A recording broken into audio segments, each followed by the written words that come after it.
సరికొత్త ఉద్యోగ కుంభకోణం ఫైబర్ నెట్లో జరిగింది. అది ఇప్పుడు తాజాగా ప్రొజెక్ట్ అవుతున్నటువంటి అంశం. ఏంటంటే ఫైబర్ నెట్ అంటే వాస్తవంగా ఏంటి, మన ఇంటింటికి 149 రూపాయలకే కేబుల్ కనెక్షన్ అని ఆ రోజుల్లో చంద్రబాబు నాయుడు గారు ఇచ్చినటువంటి పిలుపు.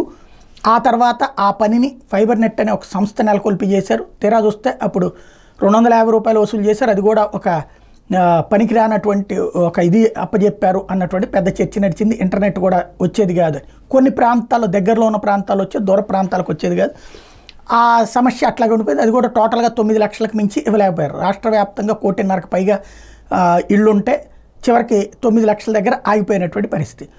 తర్వాతన జగన్మోహన్ రెడ్డి వచ్చిన తర్వాతన ఆ ఇష్యూకి సంబంధించి అది గౌతమ్ రెడ్డికి అప్పచెప్పడం, దాన్ని తీసుకెళ్ళి ఆయన దాని ఏమంటారు సినిమాల వాళ్ళతో కూడా టైఅప్ అయ్యి ఫస్ట్ ఫైబర్ నెట్లో సినిమాలు ప్లే చేసేటట్టు, దాని ద్వారా కొత్త సినిమాలు ఇక్కడ ప్రేక్షకులకు వెళ్ళేటట్టు ఇదంతా చేసుకొచ్చారు.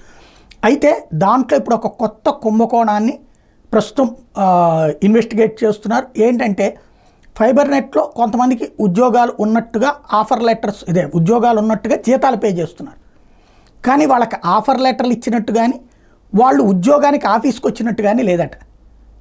అంటే ఆఫర్ లెటర్ ఇవ్వకుండా ఇస్తున్నారంటే పార్టీ కార్యకర్తలకి వాళ్ళకి డబ్బులు పంచడానికి వాళ్ళు ఉద్యోగాలు చేస్తున్నట్టుగా ఇందులో చూపించారు అన్నటువంటిది ప్రధాన అభియోగం. ఇప్పుడు దాన్ని పరిష్కరించడానికి ఒక కొత్త మోడల్ని కనిపెట్టారు. ఎవరెవరైతే అట్ట జీతాలు తీసుకున్నారో వాళ్ళందరికీ ఒక మెయిల్ ఐడి ఇచ్చి మీ ఆఫర్ లెటర్ని మాకు పంపించండి అని చెప్పారు. ఎందుకంటే ఫైబర్ నెట్ మనం మూసేసి ఎవరిని రావద్దన్నారు కాబట్టి అందరూ ఇళ్ళ దగ్గర ఉండిపోయారు. అలా ఉన్నటువంటి వాళ్ళని ముందు ఆఫర్ లెటర్ పంపిస్తే ఆఫర్ లెటర్ చూసి దాని ఆధారంగా రేపు పొద్దున వాళ్ళు నిజంగా పని చేశారా లేదా అన్నది చెక్ చేసి అప్పుడు తేల్చడం అన్న.